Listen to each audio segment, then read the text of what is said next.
Our government's dependence on consultancies is wasteful and dangerous.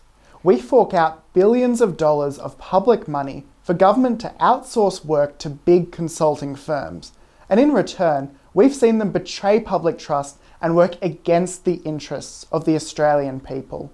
A PwC partner was entrusted with advising the government on proposed multinational tax laws, part of an international effort to stop tax avoidance. PwC used that confidential information to give tax avoidance advice to their clients, and they made millions doing so.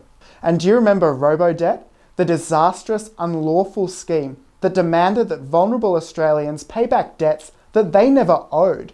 Consulting firm PwC was paid almost $1 million to assess the program. When PwC found robo-debt was a flawed scheme, they buried their final report instead of submitting it. PwC have since defended themselves by saying most of their reports are delivered in the form of slideshows.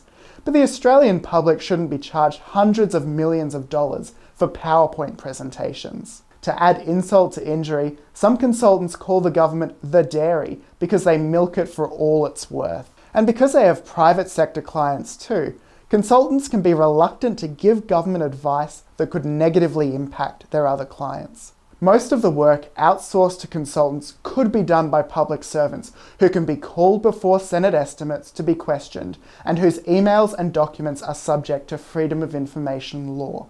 The government needs to reduce its reliance on consulting firms. First, by rebuilding a stronger public service, which has been hollowed out by the overuse of consultancies. Second, we need an independent inquiry into the quality and integrity of PwC consulting to make sure that we got value for money for the hundreds of millions of dollars they were paid. Third, the government should ban consulting firms that betray public trust from receiving government contracts, and that includes PwC. A recent Australia Institute poll found that 80% of Australians agree that consulting firms that leak government information should be banned from consulting for the government. If you agree, add your name to our petition calling on a ban on consulting firms that breach public trust from receiving government contracts.